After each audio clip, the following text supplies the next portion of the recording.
ಕವಯ್ಯ. ಯಾರಾದ್ರೂ ಹೇಳ್ತೀರಾ ನಿನ್ನೊಂದಿಗಿರು ಪಾಸ್ಟರ್ಸ್ ಎಲ್ಲ ಕಾಲವೆಲ್ಲ ಮೇಲೆ ಕಟ್ಟಿ ಅಂತರ್ಯ ಸೇಯ್ಯ ನಿಶ್ಚಿತ್ತ ಮಾಡುವುದೇ ನನ್ನ ಹೃದಯದ ತವಕವಯ್ಯ. ಯಾರಾದ್ರೂ ಹೇಳ್ತೀರಾ యేసయ్య ನಿನ್ನನು ತಾನೇ ನನ್ ಮುಂದೆ ನಿಲ್ಲಿಸಿರುವೆ. యేసయ్య ನಿನ್ನನು ತಾನೇ ಕಮಾನ್ ಎಲ್ಲರೂ ನನ್ ಮುಂದೆ ನಿಲ್ಲಿಸಿರು. ದೇವ ಪ್ರಸನ್ನತೆ ಈ ಸ್ಥಳವೆಲ್ಲ ಆವರಿಸಿಕೊಳ್ಳಲಿ. ನಾವೇನ್ ಬೇಕಾದ್ರೂ ಮಾಡಬಹುದು, ಆದ್ರೆ ಆತನ ಪ್ರಸನ್ನತೆ ಇಲ್ಲದೆ ಇರುವಾಗ ಎಲ್ಲವೂ ವ್ಯರ್ಥವಾಗಿ ಬದಲಾಗುತ್ತೆ. ಈ ರಾತ್ರಿಯ ಸಮಯದಲ್ಲಿ ಈ ಸ್ಥಳದಲ್ಲಿ ದೇವ ಪ್ರಸನ್ನತೆ ಆವರಿಸಿಕೊಳ್ಳಲಿ. ದೇವ ಪ್ರಸನ್ನತೆ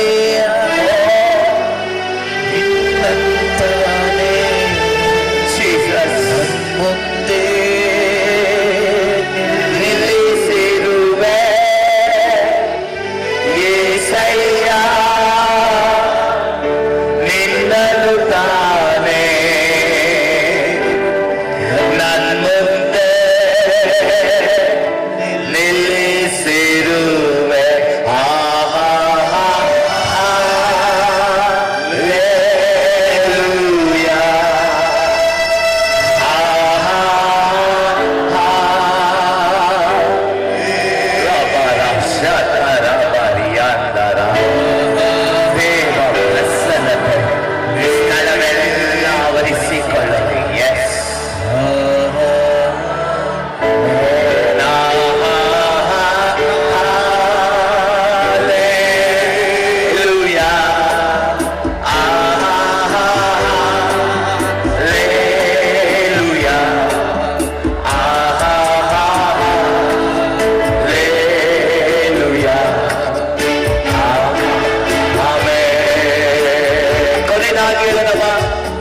ಸರ್ವಸೃಷ್ಟಿಗೆ ಯಜಮಾನ ನೀನೇ, ಸರ್ವಸೃಷ್ಟಿಯ ಕಾಯುವವ ನೀನೇ.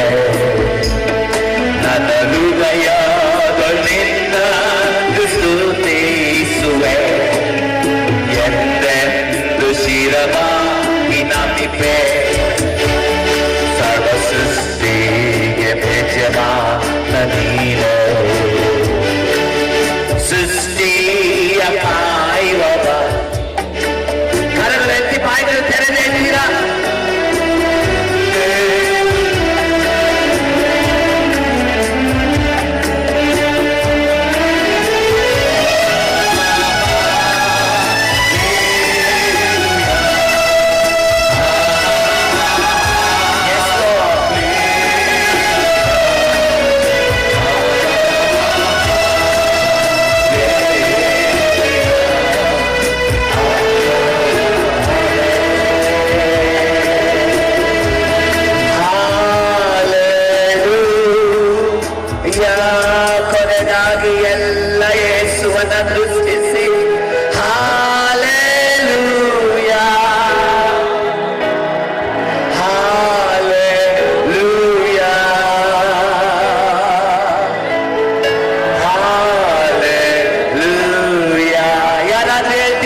ನನ್ನೇಸು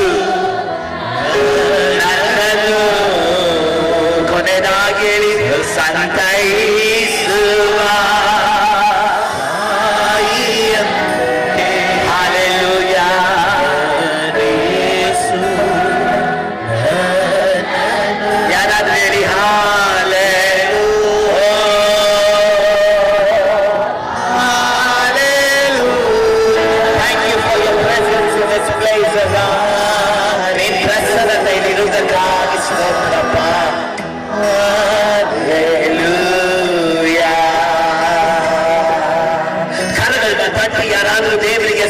ಮಾಡುವವರಿದ್ದೀರಾ? ಸರ್ವಶಕ್ತನಾದ ದೇವರೇ, ಈ ರಾತ್ರಿಯ ಸಮಯದಲ್ಲಿ ಸನ್ನಿಧಾನಕ್ಕೆ ಬಂದಿದ್ದೇವೆ. ಪರಲೋಕ ಮಂಡಲಗಳು ನಮ್ಮ ಮಧ್ಯದಲ್ಲಿ ತೆರೆಯಲ್ಪಟ್ಟಿರುವುದಕ್ಕಾಗಿ ಸ್ತೋತ್ರ. ಈ ರಾತ್ರಿಯ ವೇಳೆಯಲ್ಲಿ ನಾವೆಲ್ಲ ಒಂದು ಮನಸ್ಸಿಂದ ಸೇರಿ ಬಂದಿದ್ದೇವೆ. ನಮ್ಮ ಮಧ್ಯದಲ್ಲಿ ನೀನು ಪ್ರಕಟಣೆಗೊಂಡಿರುವುದಕ್ಕಾಗಿ ಸ್ತೋತ್ರ. ನೀನು ನಮ್ಮ ಮಧ್ಯದಲ್ಲಿ ಮಾತನಾಡು. ನಮ್ಮ ಕಿವಿಗಳು ತೆರೆಯಲ್ಪಡಲಿ, ನಮ್ಮ ಹೃದಯಗಳು ನಿನ್ನ ವಾಕ್ಯವನ್ನು ಅಂಗೀಕರಿಸಲಿ. ನಾವು ಬಂದಿರುವ ಹಾಗೆ ಹಿಂತಿರುಗದೆ ಹೋಗುವಾಗ ಒಂದು ಫಲದೊಟ್ಟಿಗೆ, ಚೈತನ್ಯದೊಟ್ಟಿಗೆ ಈ ಪಟ್ಟಣದಲ್ಲಿ ಒಂದು ಬದಲಾವಣೆಗಳನ್ನ ಎದುರು ನೋಡುತ್ತಾ ನಾವು ಹಿಂತಿರುಗುವುದಕ್ಕೆ ಸಹಾಯ ಮಾಡು. ನಮ್ಮ ಸಭೆಗಳಲ್ಲಿಯೂ, ನಮ್ಮ ಜೀವಿತಗಳಲ್ಲಿಯೂ, ನಮ್ಮ ಕುಟುಂಬಗಳಲ್ಲಿಯೂ ನೀನು ಈ ರಾತ್ರಿಯ ಸಮಯದಲ್ಲಿ ಮಾತನಾಡು. ಯೇಸುವಿನ ನಾಮದಲ್ಲಿ ಪ್ರಾರ್ಥಿಸಿ ಬೇಡಿದ್ದೇವೆ. ಜೀವವುಳ್ಳ ತಂದೆಯೇ. ಯಾರಾದ್ರೂ ಗಟ್ಟಿಯಾಗಿ ಹೇಳುವವರಿದ್ದೀರಾ? ಏನು ಶಬ್ದವಾಗಿ ಹೇಳುವವರಿದ್ದೀರಾ? ಒಂದು ಜಯದ ಚಪ್ಪಲಿ ಯೇಸುವಿಗೆ ಹೊಡೆಯುವ ಇರುವಂತ ಸ್ಥಳದಲ್ಲಿ ನಾವು ಕುಳಿತುಕೊಳ್ಳುವವರಾಗಿರೋಣ. ಈ ಸಾಯಂಕಾಲದ ಸಮಯದಲ್ಲಿ ಯೇಸುವಿನ ನಾಮದಲ್ಲಿ ಈ ಕಡೂರು ಪಟ್ಟಣಕ್ಕೆ, ಈ ಚಿಕ್ಕಮಗಳೂರು ಜಿಲ್ಲೆಗೆ ಬರುವುದಕ್ಕೆ ಸಹಾಯ ಮಾಡಿಕೊಟ್ಟ ಯೇಸು ರಾಜಾದಿ ರಾಜನು, ಕರ್ತಾದಿ ಕರ್ತನಾಗಿರುವಂತ ನನ್ನ ಯೇಸುವಿಗೆ ನಾನು ಕೃತಜ್ಞತೆ ಸಲ್ಲಿಸುತ್ತಾ, ಈ ಪಟ್ಟಣದಲ್ಲಿ ಸೇವೆ ಮಾಡುವಂತ ಅಮೂಲ್ಯವಾದ ಪಾದಗಳು ಈ ಸ್ಟೇಜ್ ಮೇಲೆ ಕುಳಿತುಕೊಂಡಿದ್ದಾರೆ. ಅವತ್ತು ಯೇಸುವಿಗೆ ಸ್ಥಾನಿಕನಾದ ಯೋಹಾನನ್ ಹೇಳಿದ ಹಾಗೆ, ನಿನ್ನ ಪಾದಗಳನ್ನ, ನಿನ್ನ ಪಾದದ ಕೆರೆಗಳನ್ನು ಮುಟ್ಟುವುದಕ್ಕೂ ನಾನು ಯೋಗ್ಯನಲ್ಲ ಎಂಬುದಾಗಿ ಈ ಪಟ್ಟಣದಲ್ಲಿ ಸೇವೆ ಮಾಡಿ ಒಂದು ಗುಂಪು ಜನರನ್ನ ಪರಲೋಕದ ಕಡೆಗೆ ನಡೆಸುತ್ತಿರುವಂತ ಈ ಸೇವಕರುಗಳಿಗೂ ನನ್ನ ಹೃದಯದಾಳದಿಂದ ನಾನು ಕೃತಜ್ಞತೆ ಸಲ್ಲಿಸುವವನಾಗಿದ್ದೇನೆ. ದೇವಾದಿ ದೇವರು ನಮ್ಮ ಮಧ್ಯದಲ್ಲಿದ್ದಾರೆ. ಯಾರಾದ್ರೂ ನಂಬಿಕೆ ಇರುವವರು ಕರಗಳನ್ನ ಎತ್ತಿ ಆಮೇಲೆ ಹೇಳುವವರಿದ್ದೀರಾ? ಈ ಕ್ರಿಸ್ಮಸ್ ದಿನ ಇದು ಕ್ರಿಸ್ಮಸ್ ಆಚರಣೆ ಹಾಗೆ ನನಗೆ ಅಷ್ಟು ಕಾಣ್ತಾ ಇಲ್ಲ. ಅದರ ಬದಲಾಗಿ ಇದು ಒಂದು ಉಜ್ಜೀವನದ ಕೂಟದ ಹಾಗೆ ನನಗೆ ಒಂದು ಕಾಣ್ತಾ ಇದೆ. ಈ ಸ್ಥಳದಲ್ಲಿ ಈ ರಾತ್ರಿಯ ಸಮಯದಲ್ಲಿ ಕೆಲವು ನಿಮಿಷಗಳು ನಾವು ದೇವರ ವಾಕ್ಯದ ಕಡೆಗೆ ನಾವು ಹೋಗುವವರಾಗಿರೋಣ. ನನಗೆ ಕೊಡಲ್ಪಟ್ಟಿರುವಂತ ಸಮಯದಲ್ಲಿ ಸರಿಯಾಗಿ ಮುಗಿಸ್ತೇನೆ. ಯಾಕಂದ್ರೆ ಇದು ಓಪನ್ ಏರ್ ಸ್ಪೇಸ್ ಇರೋದ್ರಿಂದ ಚಳಿ ಒಂದು ಕಡೆ, ಆದ್ರೆ ಇನ್ನೊಂದು ಕಡೆ ಒಳ್ಳೆ ಸಾಂಬಾರಿನ ವಾಸನೆ, ಒಂದು ಕಡೆ ನಮ್ಗೆ ಅನೇಕ ತಡೆಗಳಿರಬಹುದು.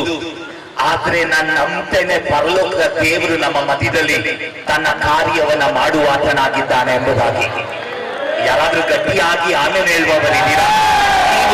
ನೀವು ಸ್ಟೇಜ್ ಮೇಲೇನು ಕೆಳಗಡೆ ಕುಳಿತುಕೊಂಡಿರುವವರು ಆಮೇಲೆ ಹಾಲೆಲೂಯಾ ಅಂದ್ರೆ ಅದು ನನ್ನ ಗಾಡಿಗೆ ಪೆಟ್ರೋಲ್ ತರ ಮುಂದೆ ಹೋಗುತ್ತೆ. ಇಲ್ಲಾಂದ್ರೆ ಗಾಡಿ ಏನಾಗುತ್ತೆ ಗೊತ್ತಾ, ಜರ್ಕ್ ಹೊಡೆದು ಹೋಗುತ್ತೆ. ಸೊ ನೀವು ನನಗೆ ಸಹಾಯ ಮಾಡ್ಬೇಕೇನಂದ್ರೆ, ಯಾವಾಗೆಲ್ಲ ವಾಕ್ಯವು ನಿಮ್ಮನ್ನ, ಆ ದೇವರ ಸ್ಪರ್ಶ ನಿಮ್ಮನ್ನ ಮುಟ್ಟುವಾಗ ನೀನ್ ಎತ್ತಿ ಕರಗಳನ್ನ ಎತ್ತಿ ಹೇಳ್ಬೇಕು ಆಮೇನ್ ಹಾಲೆಲೂಯಾ ಅಂತ ಹೇಳುವವರಾಗಿರಬೇಕು. ಯಾರಾದ್ರೂ ಗಟ್ಟಿಯಾಗಿ ಆಮೇಲೆ ಹೇಳುವವರಿದ್ದೀರಾ? ಸಾಯಂಕಾಲ ಸಮಯದಲ್ಲಿ ಮತ್ತಾಯನ ಪುಸ್ತಕ 8ನೇ ಅಧ್ಯಾಯದ ಕಡೆಗೆ ನಾವು ತಿರುಗಿಸಿಕೊಳ್ಳುವವರಾಗಿರೋಣ. The book of Matthew chapter 8, ಮತ್ತಾಯನ ಪುಸ್ತಕ 8ನೇ ಅಧ್ಯಾಯದ ಕಡೆಗೆ ನಾವು ತಿರುಗಿಸಿಕೊಳ್ಳೋಣ. 8ನೇ ಅಧ್ಯಾಯದಲ್ಲಿ 1ನೇ ವಾಕ್ಯದಿಂದ 3ನೇ ವಾಕ್ಯದವರೆಗೂ ನಾವು ಓದಿಕೊಳ್ಳುವವರಾಗಿರೋಣ. The book of Matthew chapter 8 verse 1, 2 and 3. ನಾನು ಮೊದಲನೇದಾಗಿ ಓದ್ತೇನೆ. When he had come down from the mountain, great multitudes followed him. And behold, a leper came and worshipped him, saying, Lord, if you are willing, you can make me clean. Then Jesus put out his hand and touched him, saying, I am willing, be cleansed.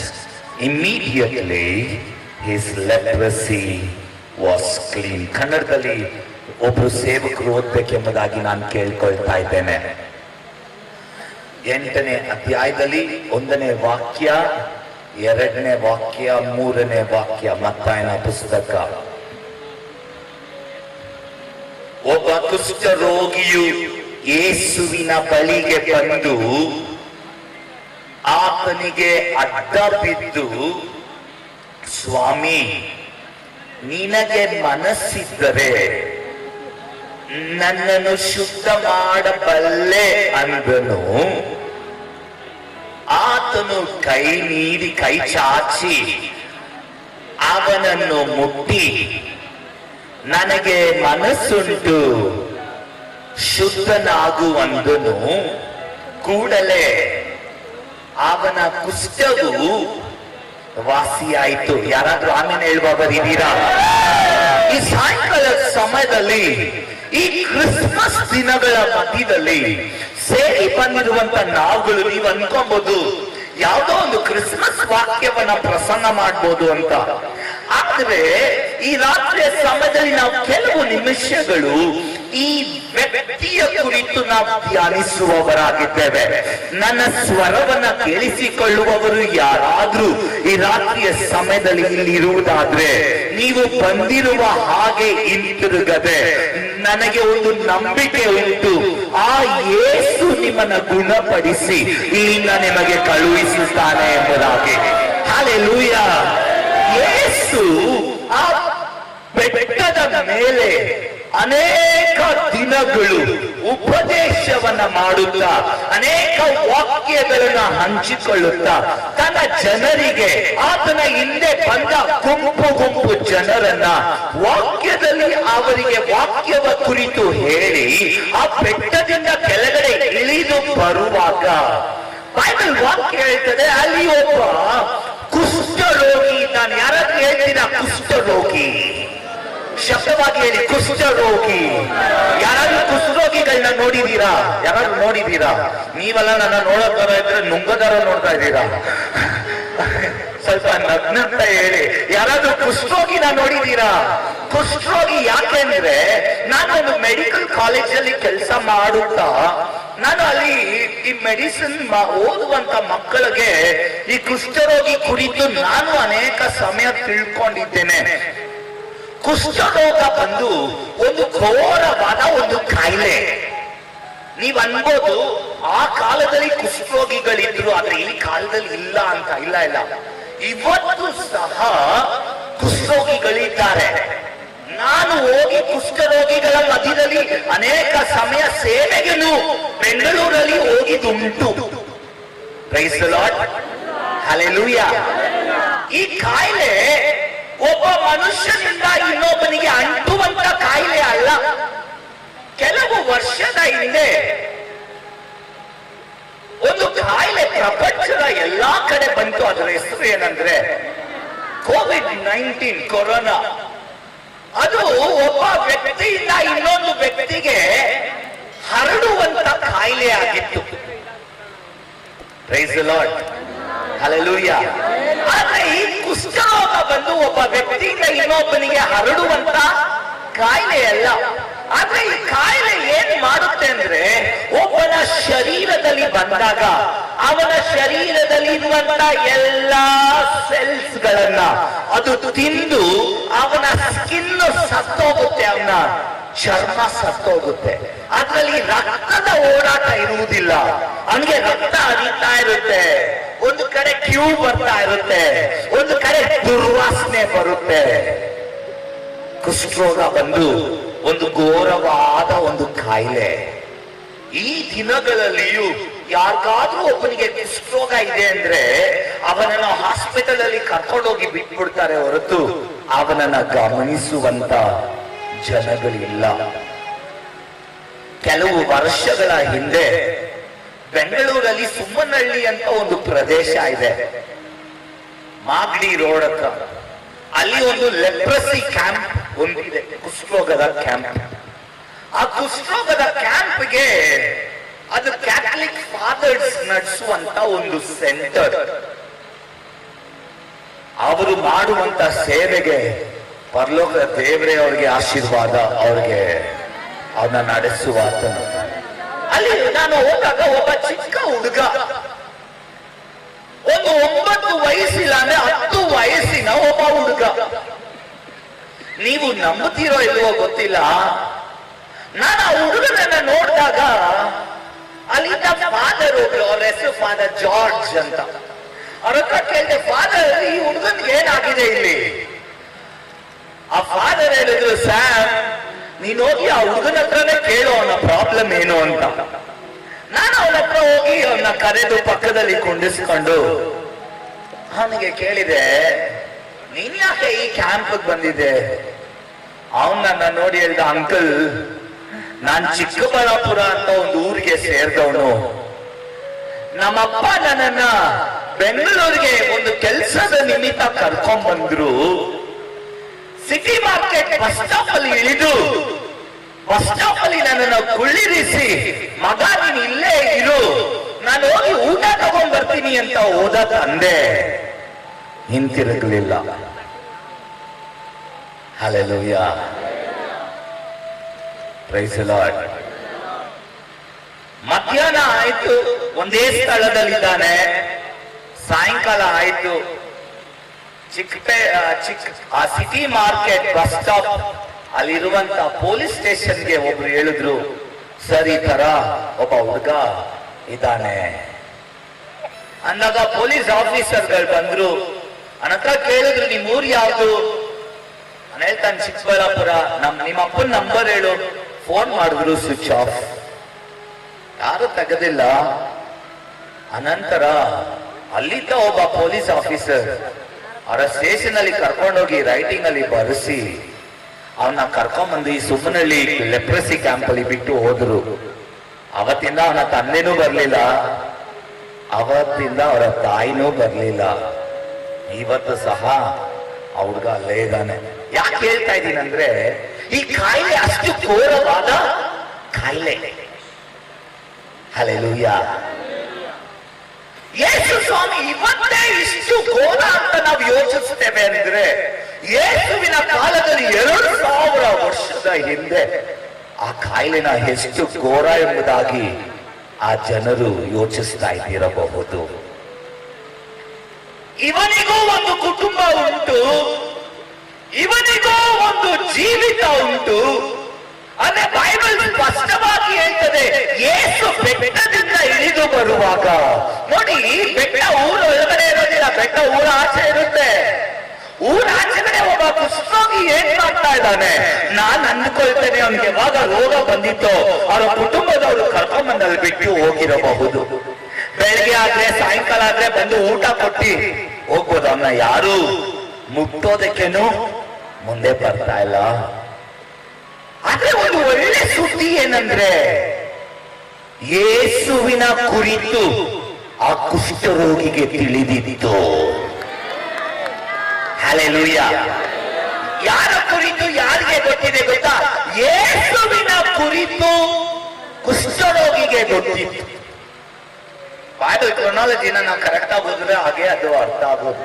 ಅವನು ಬಂದು ಯೇಸುವಿನ ಪಾದದಲ್ಲಿ ಮೊಣಕಾಲೂರಿ ಒಂದು ಮಾತನ್ನ ಹೇಳ್ತಾ ಇದ್ದಾನೆ. ಏನಂದ್ರೆ, ಒಂದು ಸುಂದರವಾದ ಮಾತು, Lord if you are willing, ಕರ್ತನೇ ನಿನ್ನ ಚಿತ್ತವಿದ್ರೆ, ನಿನಗೆ ಗುಣ ಮಾಡಕ್ಕೆ ಇಷ್ಟ ಇದ್ರೆ, ಹಲ್ಲೆಲೂಯಾ, ನನ್ನನ್ನ ನೀನೇನ್ ಮಾಡು, ಶುದ್ಧ ಮಾಡು. Price the lord. ಯೇಸು ಅವನ ಹತ್ರ ಹೋಗ್ಲಿಲ್ಲ ಪಾಸ್ಟರ್. ಆದ್ರೆ ಅವನೇ ಯಾರ ಹತ್ರ ಬರ್ತಾ ಇದ್ದಾನೆ? ಯೇಸುವಿನ ಹತ್ರ ಬಂದು ಮೊಣಕಾಲೂರಿ ಕೇಳ್ತಾ ಇದ್ದಾನೆ, ನಿನಗೆ ಇಷ್ಟ ಇದ್ರೆ, ಫೋರ್ಸ್ ಅಲ್ಲ, ಹಲ್ಲೆಲೂಯಾ, ನೀನ್ ಗುಣ ಮಾಡಲೇಬೇಕು ಅಂತ ಅಲ್ಲ, ನಿನಗಿಷ್ಟ ಇದ್ರೆ ನನ್ನನ್ನ ಗುಣಪಡಿಸು. ಆ ಮಾತನ್ನ ಕೇಳಿದ ತಕ್ಷಣ ಯೇಸು ಏನ್ ಮಾಡಿದ್ರು ಗೊತ್ತಾ? ಆ ರೋಗಿಯನ್ನ ಮುಟ್ಟದೆ ಅನೇಕ ವರ್ಷಗಳು ಜನ ಬಿಟ್ಟೋದ್ರು. ಅವನು ಸ್ನಾನ ಮಾಡಿದ್ರ ಗೊತ್ತಿಲ್ಲ, ಆದ್ರೆ ಬೈಬಲ್ ವಾಕ್ಯತೆ ಹೇಳ್ತದೆ, ಯೇಸು ತನ್ನ ಕೈಗಳನ್ನ ಅವನ ಮೇಲೆ ಇಟ್ಟು, ನನಗೆ ಮನಸ್ಸುಂಟು, ನೀನು ಗುಣವಾಗು ಅಂತ ಹೇಳಿದನು. ಯಾರಾದ್ರೂ ಕರಗಳನ್ನ ಎತ್ತಿ ಹಾರಲು ಹೇಳ್ಬಾರಿದ್ದೀರಾ? ಯೇಸು ಸ್ವಾಮಿಗೆ ಅವನಿದ್ದ ಪರಿಸ್ಥಿತಿಯ ಅರಿವಿತ್ತು. ಯೇಸು ಸ್ವಾಮಿಗೆ ಅವನ ರೋಗ ಮುಖ್ಯವಾಗ್ಲಿಲ್ಲ. ಯೇಸು ಸ್ವಾಮಿಗೆ ಅಯ್ಯೋ ಈ ವಾಸನೆ ಮುಖ್ಯವಾಗ್ಲಿಲ್ಲ. ಯೇಸುವನ್ನ ಮುಟ್ಟಿದ್ ಯಾವ್ದಂದ್ರೆ, ನಿನಗೆ ಇಷ್ಟ ಇದ್ರೆ ನನ್ನನ್ನ ಏನ್ ಮಾಡು, ಗುಣಪಡಿಸು. ಅನೇಕ ಲೋಕದಲ್ಲಿ ಅನೇಕ ಜನ ಹೇಳ್ತಾರೆ, ಚರ್ಚಿಗೆ ಹೋದ್ರೆ ಮತಾಂತರ ಮಾಡ್ತಾರಂತ. ಚರ್ಚಿಗೆ ಬಂದ್ರೆ ಮತಾಂತರ ಮಾಡೋದಿಲ್ಲ. ಕೆಟ್ಟ ದಾರಿಯಲ್ಲಿ ಹೋಗುವವನು ಒಳ್ಳೆ ದಾರಿಗೆ ಬರೋದು ಸಭೆಯಲ್ಲಿಯೇ. ಹಲ್ಲೆಲೂಯಾ. ಯೇಸು ಸ್ವಾಮಿನ ನಂಬಿದ್ರೆ ಹಣ ಕೊಡ್ತಾರಂತ ಅಲ್ಲ, ಇವಾಗಲೇ ಕಾಣಿಕೆ ಕಲೆಕ್ಟ್ ಮಾಡಿದ್ರು. Hello, praise the lord. ಚರ್ಚಿಗೆ ಬಂದ್ರೆ ನೀವೇ ಕಾಣಿಕೆ ಕೊಡ್ಬೇಕು, ಕಾಸ್ಟ್ಲಿ ದುಡ್ಡು ಕೊಡ್ತಾರೆ.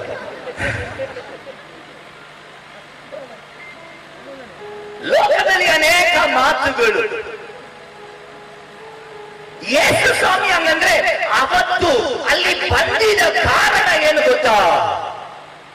ಆ ಕುಷ್ಠ ಮನುಷ್ಯನಿಗೆ ಯಾರೂ ಇಲ್ಲ, ಅವನನ್ನ ಸ್ಪರ್ಶಿಸುವುದಕ್ಕಾಗಿ ಅವನ ಮಧ್ಯದಲ್ಲಿ ಇಳಿದು ಬಂದರು.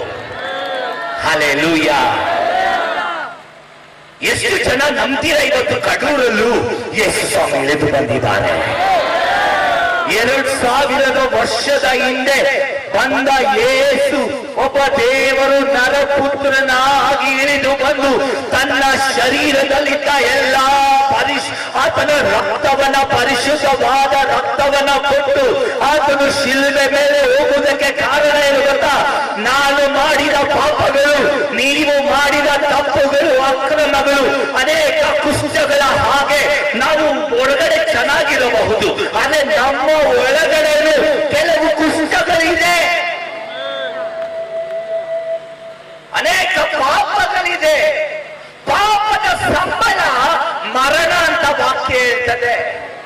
ಆ ಮರಣಕ್ಕೆ, ನಿತ್ಯ ಮರಣಕ್ಕೆ ಹೋಗಬೇಕಾದ ನಮ್ಮನ್ನ ಆತನು ಪ್ರೀತಿಸಿ ಆ ಮರಣವನ್ನ ತನ್ನ ಮೇಲೆ ಹಾಕಿಕೊಂಡು ಆತನಲ್ಲಿದ್ದ ನಿತ್ಯ ಜೀವವನ್ನ ಆತನನ್ನ ನಂಬುವವರಿಗೆ ಕೊಡುವಾತನಾಗಿದ್ದಾನೆ. ಹಲ್ಲೆಲೂಯಾ.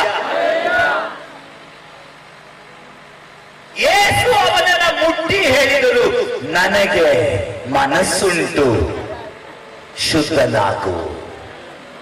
ಆತನು ಮುಟ್ಟಿ ಹೇಳಿದ ತಕ್ಷಣವೇ 1 ಅವರ್ ಬಿಟ್ಟಲ್ಲ, 5 ಅವರ್ ಬಿಟ್ಟಲ್ಲ, 1 ತಿಂಗಳು ಬಿಟ್ಟಲ್ಲ, ತಕ್ಷಣವೇ ಅವನ ಕೈಗಳಲ್ಲಿ, ಅವನ ಕಾಲುಗಳಲ್ಲಿ ಇದ್ದ ಡೆಡ್ ಸೆಲ್, ಸತ್ತೋಗಿರುವಂತ ಜೀವಕೋಶಗಳಲ್ಲಿ ಆ ಯೇಸುವಿನ ಸ್ಪರ್ಶ ಉಂಟಾದ ಮೇಲೆ ಸತ್ತೋದ ಪರಿಸ್ಥಿತಿಯಲ್ಲಿ ಇದ್ದವನು ಅವನ ಒಳಗಡೆ ಒಂದು ಜೀವ ಇಳಿದು ಬಂತು.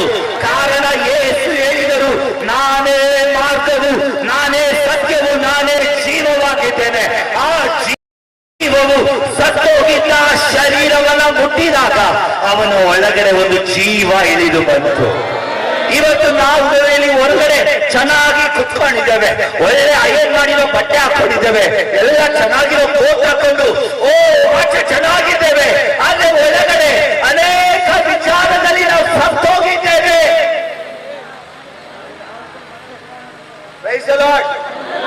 ನಾವು ಅನೇಕ ವಿಚಾರದಲ್ಲಿ ಅವಮಾನದಲ್ಲಿದ್ದೇವೆ, ಅನೇಕ ಶಾಪ ಶಾಪಗಳು, ಅನೇಕ ರೋಗಗಳು, ಅನೇಕ ನಿಂದನೆಗಳಿದ್ದೇವೆ. ಇವತ್ತು ಆ ಯೇಸು ನಮ್ಮನ್ನ ಮುಟ್ಟುವುದಾದರೆ ನಮ್ಮ ಒಳಗಡೆ ಒಂದು ಜೀವ ಮತ್ತೆ ಹರಿಯುವುದಕ್ಕೆ ಅದು ಸಾಧ್ಯವಾಗಿದೆ. ಹಲ್ಲೆಲೂಯಾ. ಅವನನ್ನ ಮುಟ್ಟಿದ ತಕ್ಷಣವೇ ಅವನ ಜೀವಿತದಲ್ಲಿ ಒಂದು ವ್ಯತ್ಯಾಸ. ನಾನು ಇನ್ನೊಬ್ಬ ವ್ಯಕ್ತಿಯನ್ನ ತೋರಿಸಿ ಮುಗಿಸಬೇಕು ಎಂಬುದಾಗಿದ್ದೇನೆ.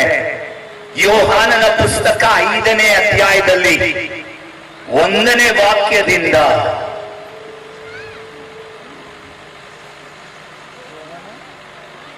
12ನೇ ವಾಕ್ಯದವರೆಗೂ,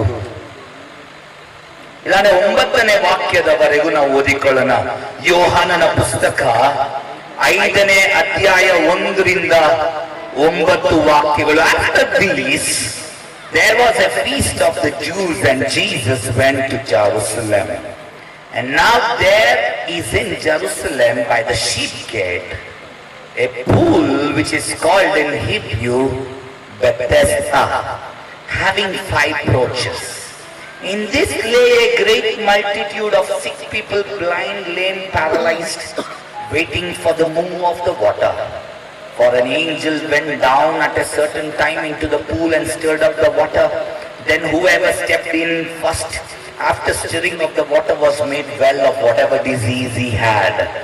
Now a certain man was there who had an infirmity 38 years. When Jesus saw him lying there and knew that he had already been in that condition for a long time, he said to him, Do you want to be made well? The sick man answered him, Sir, I have no man to put me into the pool when the water is stirred up. But while I am coming, another steps down before me. Jesus said to him, Arise, take up your bed and walk. And immediately the man was made well, took up his bed and walked. ಕನ್ನಡದಲ್ಲಿ ಯಾರಾದ್ರೂ ಒಬ್ರು ಓದ್ತೀರಾ?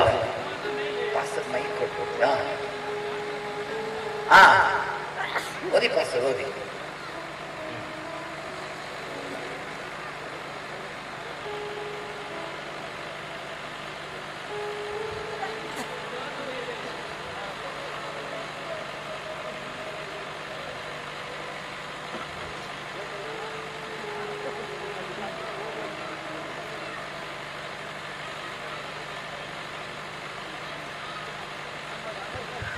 Okay.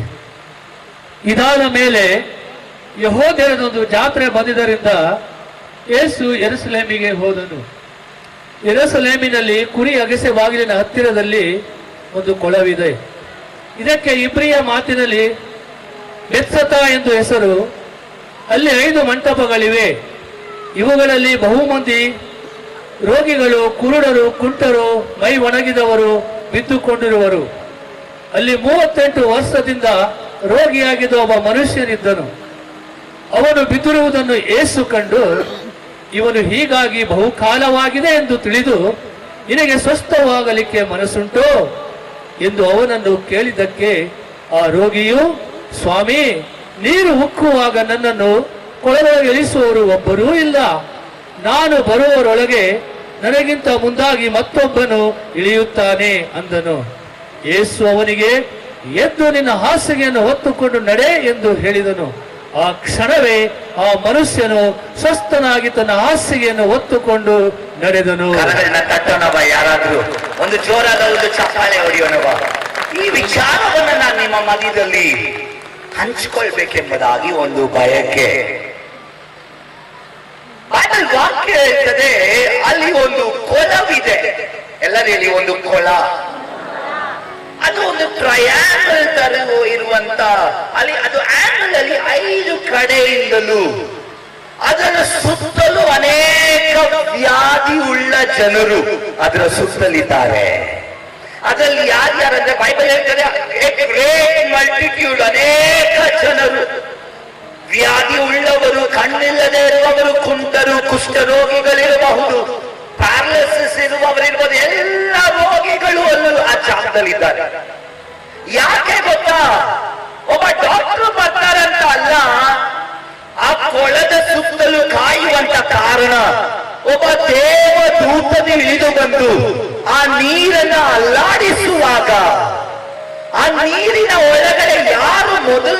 ಇಳಿತಾರೋ ಅವರು ತಮ್ಮ ವ್ಯಾಧಿಗಳಿಂದ ಗುಣವಾಗ್ತಾ ಇದ್ರು.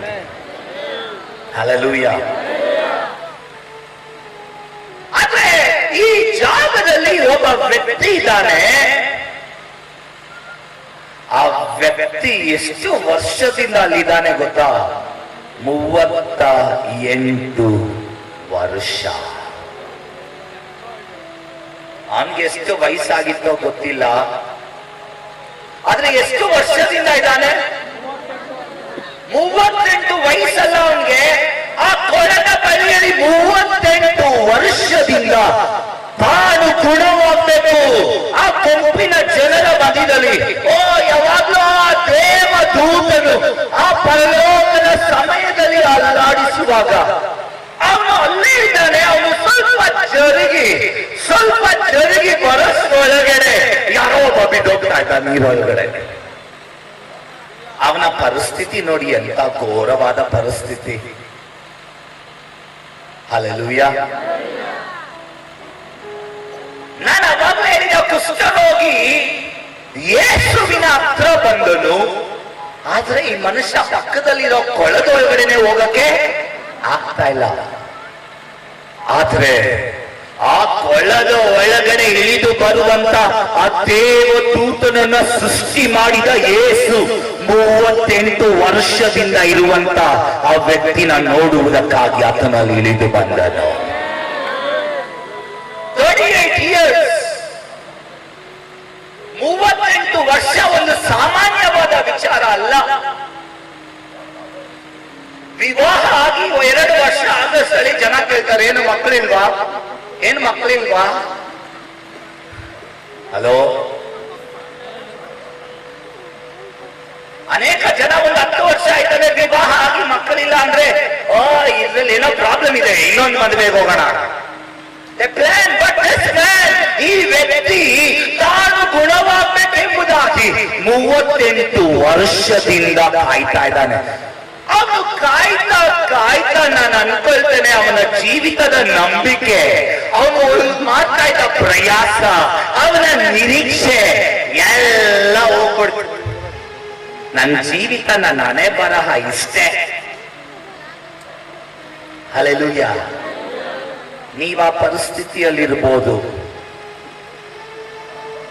ಆದ್ರೆ ಇವತ್ತು ಅಂದು ಬೆತ್ತರಿಸಿದ ಕೊಳದ ಬಳಿ ಬಂದ ಯೇಸು ಈ ಕಡೂರು ಪಟ್ಟಣಕ್ಕೆ ರಾತ್ರಿಯ ಸಮಯದಲ್ಲಿ ಬಂದಿದ್ದಾರೆ.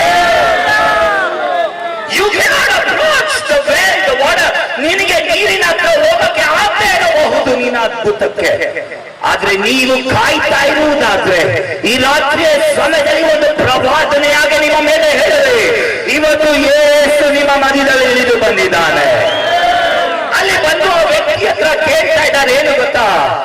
When Jesus saw him lying there, ಯೇಸು ಅವನು ಮಲಗಿದ್ದದನ್ನ ನೋಡಿ ಅವನಿದ್ದ ಪರಿಸ್ಥಿತಿಯನ್ನ ಅರಿತು ಅವನ ಹತ್ರ ಬಂದು ಕೇಳ್ತಾ ಇದ್ದಾರೆ, ನೀನು ಗುಣವಾಗ್ಬೇಕಾ? ಹಲ್ಲೆಲೂಯ. ಜೀವವನ್ನ ಕೊಡುವಾತನು, ಆ ದೇವ ದೂತನ ಸೃಷ್ಟಿ ಮಾಡಿದಾತನು ಇವಾಗ ಅವನ ಹತ್ರ ಬಂದು ಕೇಳ್ತಾ ಇದ್ದಾರೆ, ನೀನು ಏನಾಗ್ಬೇಕಾ? ಗುಣವಾಗ್ಬೇಕಾ? ಹಲ್ಲೆಲೂಯ. ಆ ವ್ಯಕ್ತಿ ಹತ್ರ ಕೇಳಿದ ತಕ್ಷಣ ಅವನು ಹೇಳ್ತಾ ಇದ್ದಾನೆ ಗೊತ್ತಾ, ಸರ್ ನಾನು ಎಷ್ಟೋ ವರ್ಷದಿಂದ ಇದ್ದೀನಿ, ಆ ದೇವ ದೂತನು ಇಲ್ಲಿ ಬಂದು ನೀರನ್ನ ಕದಲಿಸುವುದಕ್ಕೆ ಒಳಗೆ ನಾನು ಎಷ್ಟೋ ಪ್ರಯಾಸ ಪಟ್ಟು ಮುಂದೆ ಹೋಗಿಸೊಳಗೆ ಯಾರಾದ್ರೂ ಒಬ್ರು ಬಿಟ್ಟು ಹೋಗ್ಬಿಡ್ತಾರೆ ಸರ್, ನನ್ಗೆ ಸಹಾಯ ಮಾಡೋದು ಯಾರು ಇಲ್ವೇ? ಅವನು ಸಹಾಯವನ್ನ ಎದುರು ನೋಡ್ತಾ ಇದ್ದಿರಬಹುದು, ಆದ್ರೆ ಅವನಿಗೆ ಯೇಸು ಬಗ್ಗೆ ಅರಿವಿರ್ಲಿಲ್ಲ. ಎರಡರಲ್ಲಿ ಕರೆಕ್ಟ್ ಆಗಿ ಅರ್ಥ ಮಾಡ್ಕೊಳ್ಳಿ. ಕುಷ್ಠರೋಗಿಗೆ ಯೇಸುವಿನ ಅರಿವಿತ್ತು, ಆದ್ರೆ ಈ ವ್ಯಕ್ತಿಗೆ ಯೇಸು ಯಾರಂದನೂ ಗೊತ್ತಿಲ್ಲ. ಅವನಿಗೆ ಒಂದೇ ಒಂದು, ನೀರು ಕದಲುವಾಗ ನಾನು ನೀರೊಳಗಡೆ ಬಿದ್ದರೆ ಗುಣವಾಗ್ತೇನೆ ಅಷ್ಟೇ ಅವನಿಗೆ ಗೊತ್ತಿತ್ತು. ಯೇಸು ಸ್ವಾಮಿ ಅವನನ್ನ ನೋಡಿ ಹೇಳಿದ್ರು, ನಿನ್ನ ಹಾಸಿಗೆನ ಎತ್ತು ನಡೆ. ಆತನು ಹೇಳಿದ ತಕ್ಷಣವೇ, ಬೈಬಲ್ ಹೇಳ್ತದೆ, ಆತನು ಹೇಳಿದ ತಕ್ಷಣವೇ ಆ ವ್ಯಕ್ತಿ ಗುಣ ಹೊಂದಿ ತನ್ನ ಹಾಸಿಗೆನ ಎದ್ದು ನಡೆದನು. ಹಲ್ಲೆಲೂಯಾ. ನಾನು ಒಂದು ಮಾತನ್ನು ಹೇಳಿ ಮುಗಿಸ್ತೇನೆ. ನಿಮಗೆ ಯೇಸು ಬಗ್ಗೆ ಗೊತ್ತಿರಬಹುದು, ಕೆಲವು ಜನರಿಗೆ ಯೇಸುವಿನ ಕುರಿತು ಗೊತ್ತಿಲ್ಲದೆ ಇರಬಹುದು. ಕುಷ್ಠರೋಗಿಗೆ ಯೇಸುವಿನ ಕುರಿತು ಗೊತ್ತಿತ್ತು, ಆದ್ರೆ ಈ ವ್ಯಕ್ತಿಗೆ ಯೇಸುವಿನ ಕುರಿತು ಗೊತ್ತಿಲ್ಲದೆ ಇತ್ತು. ನೀವು ಯಾವ ವ್ಯಕ್ತಿ ಇದ್ರೂ ಆತನು ನಿನ್ನನ್ನ ಮುಟ್ಟಿದರೆ ನಿನ್ನ ಜೀವಿತ ಬದಲಾಗುತ್ತೆ. ಆತನು ನಿಮ್ಮ ಜೀವಿತವನ್ನ ಮುಟ್ಟಿದರೆ ನಿನ್ನ ಜೀವಿತ ಬದಲಾಗುತ್ತೆ. ನಾನಲ್ಲ, ಪಾಸ್ಟರ್ಸ್ ಅಲ್ಲ, ನಾವೇನೋ ಮಂತ್ರ ಮಾಡಿ ನಿಮ್ಮೇನೋ ಏನೋ ಕೊಟ್ಟಿ ಓ ಇದು ಸರಿಯಾಗುತ್ತೆ ಅಂತ ಹೇಳೋರಲ್ಲ. ಇವರ ಕೈಯಿಂದಲೂ ನನ್ನ ಕೈಯಿಂದಲೂ ಒಂದು ಸೊಳ್ಳೆಯನ್ನು ಸಹ ಗುಣಪಡಿಸೋಕ್ಕಾಗಲ್ಲ. ಗಿರೀಶ್ ಬ್ರದರ್, ನೀವು ಆಡ್ ಚೆನ್ನಾಗ್ ಆಡ್ತೀರ, ನಿಮ್ ಕೈಯಲ್ಲಿ ಒಂದು ಸೊಳ್ಳೆನ ಗುಣಪಡಿಸೋಕ್ಕಾಗುತ್ತಾ? ನಮ್ ಕೈಯಲ್ಲಿ ಆಗಲ್ಲ. ಆದ್ರೆ ಆ ಯೇಸು ಇಳಿದು ಬಂದಾಗ ಪರಿಸ್ಥಿತಿಗಳು ಬದಲಾಗುತ್ತೆ. ಅವತ್ತು ಅವನನ್ನ ನೋಡಿ ಯೇಸು ಹೇಳಿದರು, 38 ವರ್ಷದಿಂದ ಇರುವಂತ ಸ್ಥಳದಲ್ಲಿ ಇರುವಂತನೇ ನೀನು ನಿನ್ನ ಹಾಸಿಗೆಯನ್ನ ಎದ್ದು ನಡೆ ಅಂತ ಹೇಳಿದ ತಕ್ಷಣ ಅವನು ತನ್ನ ಹಾಸಿಗೆಯನ್ನ ಎತ್ತಿ ಹಿಡಿದುಕೊಂಡು ನಡೆದೋದನು ಅಂತ ಬೈಬಲ್ ಹೇಳ್ತದೆ. ಯೇಸುವನ್ನ ತಿರುಗಿ ಅಪ್ಪ ನೀನು ಯಾರಪ್ಪ ಅಂತಾನೂ ಅವನು ಕೇಳಲಿಲ್ಲ. He didn't have time to tell thank you for Jesus. ಯೇಸುವಿಗೆ ಥ್ಯಾಂಕ್ಸ್ ಹೇಳಕ್ಕೂ ಸಮಯ ಇಲ್ಲ, ಯಾಕಂದ್ರೆ 38 ವರ್ಷದಿಂದ ಕಾಯ್ತಾ ಇದ್ದ ಅವನು. Jesus doesn't bother whether you say thank you or not. ನೀನು ಥ್ಯಾಂಕ್ಸ್ ಹೇಳ್ತೀಯ ಹೇಳಲ್ವಾ ಅದು ಅವಶ್ಯಕತೆ ಇಲ್ಲ. ಇವತ್ತು ಯೇಸು ನಿನ್ನನ್ನ ಸ್ಪರ್ಶಿಸಬೇಕು, ಅದೇ ಆತನಿಗೆ ಇರುವಂತ ಒಂದು ಬಯಕೆ. ಹಲ್ಲೆಲೂಯಾ. ಕುಷ್ಠರೋಗಿ ಹಾಗೆ ನೀನು ಕೇಳ್ಬಹುದು, ನನ್ನನ್ನ ನೀನು ಮುಟ್ಟು, ನನ್ನನ್ನ ಸ್ಪರ್ಶಿಸು ಅಂತ ಹೇಳಿದ್ರೆ ಆತನು ನಿಮ್ಮನ್ನ ಮುಟ್ತಾರೆ. ನೀವು ಕೇಳುವಂತ ಪರಿಸ್ಥಿತಿಯಲ್ಲಿ ಇಲ್ಲದೆ ಇರಬಹುದು. ಎಷ್ಟೋ ವರ್ಷ ಕಾದು ಕಾದು ಒಣಗಿ ಹೋಗಿದ್ದೇನೆ, ಇದಷ್ಟೇ, ಇದು ನಡೆಯಲ್ಲ ಅಂತ ನೀವು ಅಂದುಕೊಂಡಿರಬಹುದು. ಆದ್ರೆ ಇವತ್ತು ಯೇಸು ನಿನ್ನ ಹತ್ರ ಬಂದು ಹೇಳ್ತಾ ಇದ್ದಾರೆ, ನಿನ್ ಗುಣ ಹೊಂದುವುದಕ್ಕೆ ಮನಸ್ಸಿದೆಯಾ? ನಿಮ್ಮ ಚರ್ಚಸ್ ಅಲ್ಲೂ ಅಷ್ಟೇನೆ, ನೀವು ಅನೇಕ ಕಷ್ಟಪಟ್ಟು ಇದು ಒಂದು ಹಾರ್ಡ್ ಗ್ರೌಂಡ್, ಕಠಿಣವಾದ ಸ್ಥಳದಲ್ಲಿ ಸೇವೆ ಮಾಡಿ ಮಾಡಿ ಎಷ್ಟು ಪ್ರಯಾಸ ಪಡ್ತಾ ಇದ್ದೇನೆ ಅಂತ ನೀವು ಯೋಚಿಸ್ತಾನೆ ಇರಬಹುದು. ಆದ್ರೆ ದಿಸ್ ಇಸ್ ಯ ಟೈಮ್, ಇದು ನಿಮ್ಮ ಸಮಯ. ಆತನನ್ನ ದೃಷ್ಟಿಸಿ ನೋಡುವವರು ಪ್ರಕಾಶ ಹೊಂದುವವರಾಗಿರ್ತಾರೆ. ಕರೆದಿರುವಾತನು ನಂಬಿಕಸ್ತನು, ನಮ್ಮನ್ನ ಕೊನೆಯ ತನಕ ನಡೆಸುವಾತನಾಗಿದ್ದಾನೆ. ನಮ್ಮ ಸುತ್ತಲ ಪರಿಸ್ಥಿತಿಗಳು ಯಾವ ಕಾರ್ಯಕ್ಕೆ ಹೋಗಬಹುದು, ಆದ್ರೆ ನನ್ನನ್ನ ಕರೆದಿರುವಾತನು, ನನ್ನ ಜೊತೆಗಾರನು. ಯೋಗನ ಹೇಳ್ತಾನೆ, ತನ್ನ ಮಕ್ಕಳು ಸತ್ತೋದ್ರು, ತನ್ನ ಇದ್ದ ಪರಿಸ್ಥಿತಿಗಳೆಲ್ಲ ಹಾಳಾಯ್ತು, ಅವನ ಆಸ್ತಿ ಎಲ್ಲ ಹೋಯ್ತು ಒಂದೇ ದಿನದಲ್ಲಿ. ಅವನ ಸ್ನೇಹಿತರೆಲ್ಲ ಕೈ ಬಿಟ್ಟರು.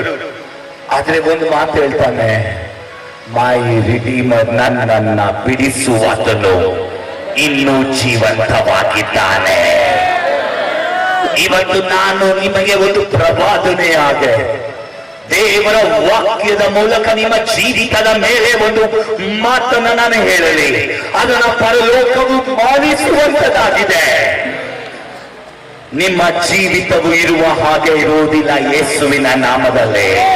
ನೀವು ಅನೇಕ ವಿಚಾರಗೋಸ್ಕರ ಕಾಯ್ತಾ ಇರಬಹುದು, ನಿಮ್ಮ ಮನೆ ಮುರಿದೋಗಿರಬಹುದು, ಅನೇಕ ರಾತ್ರಿಗಳಲ್ಲಿ ಅಳುತ್ತಾ ಇರಬಹುದು. ಆದ್ರೆ ಯೇಸು ಈ ರಾತ್ರಿಯ ಸಮಯದಲ್ಲಿ ನಿಮ್ಮನ್ನ ಕಟ್ಟುವುದಕ್ಕಾಗಿ ಈ ರಾತ್ರಿಯ ಸಮಯದಲ್ಲಿ ಇಳಿದು ಬಂದಿದ್ದಾನೆ. ನಿಮ್ಮ ಸೇವೆಗಳನ್ನ, ನಿಮ್ಮ ಪ್ರಾರ್ಥನೆ ಜೀವಿತವನ್ನ, ನಿಮ್ಮ ಪರ್ಸನಲ್ ಲೈಫ್ ಅನ್ನ ಅನೇಕ ದಿನ ಕೂತು ಅಳುತ್ತಾ ಇರುವಂತ ನಿನ್ನ ಕಣ್ಣೀರನ್ನು ನೋಡಿರುವಂತ ಯೇಸು ಈ ರಾತ್ರಿಯ ಸಮಯದಲ್ಲಿ ನಿನ್ನನ್ನ ಮುಟ್ಟುವುದಕ್ಕಾಗಿ ಇಳಿದು ಬಂದಿದ್ದಾನೆ. ಯಾರಾದ್ರೂ ಈ ರಾತ್ರಿಯ ಸಮಯದಲ್ಲಿ ನನ್ನ ಸ್ವರವನ್ನ ಕೇಳುವವರು, ನೀವು ಯೇಸುವನ್ನ ಅರಿತವರೇ ಇರಬಹುದು, ಇಲ್ಲಾಂದ್ರೆ ಆ 32 ವರ್ಷದಿಂದ ಇದ್ದ ಮನುಷ್ಯನ ಹಾಗೆ ಅರಿಯದೇ ಇರಬಹುದು. ಅದೇ ಯಾರಾದ್ರೂ ಈ ರಾತ್ರಿಯ ಸಮಯದಲ್ಲಿ ಯೇಸುವೆ ನನ್ನನ್ನ ಮುಟ್ಟು ಅಂತ ಹೇಳುವವರು ಇರುವವರಿದ್ರೆ, ನೀವಿರುವಂತ ಸ್ಥಳದಲ್ಲಿ ಎದ್ದು ನಿಂತ್ಕೊಳ್ಳಿ. ನಾಚಿಕೆ ಆಗಿರಿ. ಈ ಸೇವಕರು ನಿಮಗಾಗಿ ಪ್ರಾರ್ಥಿಸ್ತಾರೆ. ನಿಮ್ಮ ಜೀವಿತದಲ್ಲಿ ಒಂದು ಬದಲಾವಣೆ ಉಂಟಾಗುತ್ತೆ. ನೀವಿರುವ ಹಾಗೆ ಇರೋದಿಲ್ಲ, ನಿಮ್ಮ ಪರಿಸ್ಥಿತಿಗಳು ಬದಲಾಗುತ್ತೆ. ಕಮಾನ್ ಇರುವಂತ ಸ್ಥಳದಲ್ಲಿ ಕಾಲುಗಳ ಮೇಲೆ ಕೆತ್ತೋಣ. ಯಾರಾದ್ರೂ ಹೇಳುವವರಿದ್ದೀರಾ, ನನ್ನನ್ನ ಮುಟ್ಟಪ್ಪ ಅನ್ನುವ ಕುಷ್ಠ ರೋಗಿಯನ್ನ ಮುಟ್ಟಿದ ಯೇಸುವೆ. Hallelujah, Lord. ನನಗೆ ಮನಸ್ಸು Hallelujah, Lord. Hallelujah, Lord. ಯಾರಾದ್ರೂ ಆತನ ಮುಂದೆ ಕೈಗಳನ್ನು ಚಾಚಿ ಕೇಳ್ತೀರಾ? ಆ ಕೊಳದ ಬಳಿಯಲ್ಲಿದ್ದ ಮನುಷ್ಯನಿಗೆ ಯೇಸು ಹೇಳಿದರು, ಹೋಗು, ಮತ್ತೆ ಪಾಪ ಮಾಡಬೇಡ. ಒಂದೊಂದು ಸಮಯ ನಮ್ಮ ಶರೀರದಲ್ಲಿ ವ್ಯಾಧಿಗಳು ಬರುವುದಕ್ಕೆ ಪಾಪಗಳು ಕಾರಣವಾಗಿರಬಹುದು, ಶಾಪಗಳು ಕಾರಣವಾಗಿರಬಹುದು. ಅದು ಯಾವ್ದಿದ್ರೂ ಇವತ್ತು ನಿಮ್ಮ ಜೀವಿತದಲ್ಲಿ ಆ ಯೇಸು ಇಲ್ಲದೆ ಇರಬಹುದು. ಭಾನುವಾರ ಚರ್ಚೆಗೆ ಹೋಗ್ತೀನಿ ಅನ್ನೋದು ಮುಖ್ಯ ಅಲ್ಲ, ನಮ್ಮ ಒಳಗಡೆ ಆ ಯೇಸು ಇರೋದು ಮುಖ್ಯ. ಆತನೊಟ್ಟಿಗೆ ಇರುವಂತಹ ಸಂಬಂಧ ಮುಖ್ಯ. ಇವತ್ತು ಯಾರಾದ್ರೂ ಹೇಳುವವರಿದ್ದೀರಾ, ಎಸಪ್ಪ ಈ ಕ್ರಿಸ್ಮಸ್ 2025 ಅಂದು ಬೆತ್ಲೆಹೇಮ್ ಅಲ್ಲಿ ಹುಟ್ಟಿ ಬಂದ ಅಲ್ವಾ, ಇವತ್ತು ನನ್ನ ಹೃದಯದಲ್ಲಿ ಹುಟ್ಟಿ ಬಾ. ಯಾರಾದ್ರೂ ಇವತ್ತು ನಿಮ್ಮ ಜೀವಿತವನ್ನ ಒಪ್ಪಿಸ್ಕೊಡುವವರು, ಒಂದು ಕೂಟ ಎಲ್ಲ, ಎರಡನೇ ಕೂಟ, ಮೂರನೇ ಕೂಟ, ಪ್ರತಿ ಕೂಟದಲ್ಲಿ ಒಪ್ಪಿಸಿಕೊಡೋರಲ್ಲ. ಇವತ್ತು ನನ್ನ ಜೀವಿತದಲ್ಲಿ ಒಂದು ಬದಲಾವಣೆ ಕೊಡುಪ್ಪ, ನನ್ನ ವ್ಯಾಧಿನ ಗುಣಪಡಿಸಪ್ಪ. ಹೊರಗಡೆ ಹೇಳಕ್ಕಾಗದೇ ಇರುವಂತ ವ್ಯಾಧಿಯಲ್ಲಿ ಇದ್ದೀನಲ್ವಾ, ಎಷ್ಟೋ ಡಾಕ್ಟರ್ಗಳ ಹತ್ರ ಹೋದೆ, ಯಾವ ಮೆಡಿಸಿನ್ಸ್ ನನ್ನಲ್ಲಿ ಕೆಲಸ ಮಾಡಿಲ್ವೇ. ನೀವು ಹೇಳುವವರು ಇರಬಹುದು, ಇವತ್ತು ಯೇಸು ನಿನ್ನನ್ನ ಗುಣ ಮಾಡ್ತಾರೆ, ಯೇಸು ನಿನ್ನನ್ನ ಗುಣ ಮಾಡ್ತಾರೆ. ನಿನ್ನ ಜನ ಕೈ ಬಿಟ್ಟಿರ್ಬೋದು, ಆ ಕುಷ್ಠರೋಗಿ ಹಾಗೆ ಒಂಟಿಯಾಗಿ ಜೀವಿಸ್ತಾ ಇರ್ಬೋದು, ಆದ್ರೆ ಇವತ್ತ ಯೇಸು ನಿನ್ನನ್ನ ಕೈ ಬಿಡೋದಿಲ್ಲ. ಕರಗಳನ್ನ ಮೇಲೆ ಕೆತ್ತಿ ಇವತ್ತು ಕೊನೆಯದಾಗಿ ಹಾಲೆಲೂಯಾ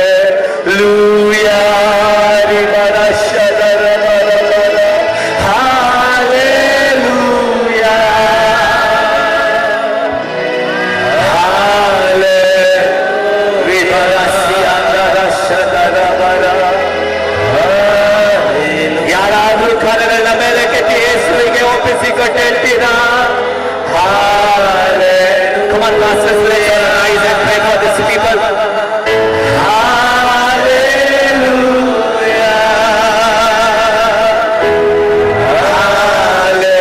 Hallelujah.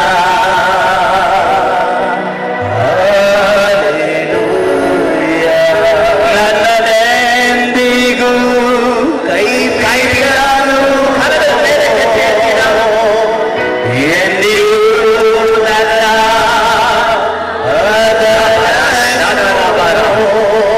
ಸಾಯುವಂತ ಪರಿಸ್ಥಿತಿಯಲ್ಲಿ ಹೋಗುವಂತ ವ್ಯಕ್ತಿಯೇ ನೀವು ಕೈ ಬಿಡಲು, ನಾನು ಸತ್ತೋಗ್ತೇನೆ ಎಂಬುದಾಗಿರುವಂತ ವ್ಯಕ್ತಿಯೇ ಇವತ್ತು ಆ ಯೇಸು ನಿನಗೆ ಜೀವವನ್ನು ಕೊಡುವುದಕ್ಕೆ ಸಂತೈಸುವ ತಾಯಿಯಂತೆ ನನ್ನೇಸು ಕೊನೆಯದಾಗಿರಲ್ಲ ಸಂತೈಸುವ ತಾಯಿಯಂತೆ ನನ್ನೇಸು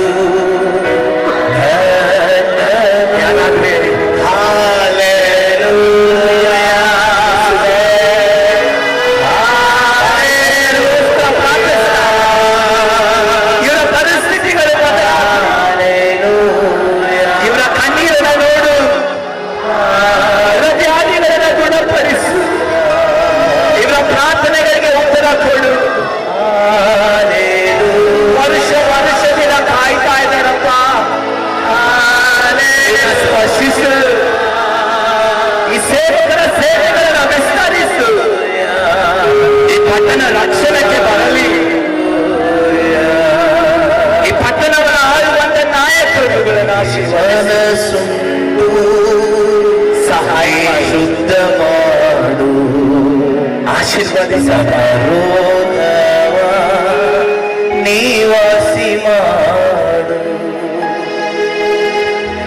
ನನಗೆ ಮನಸ್ಸುಂಟು ನೀ ಶುದ್ಧ ಮಾಡು ನನ್ನ ರೋಗವ ನಿವಾಸಿ ಮಾಡು ಕೊನೆಯ ಕೈಗಳ ಮೇಲೆ ಎತ್ತಿ ಹೇಳೋಣ. ಹಾಲೆಲೂಯ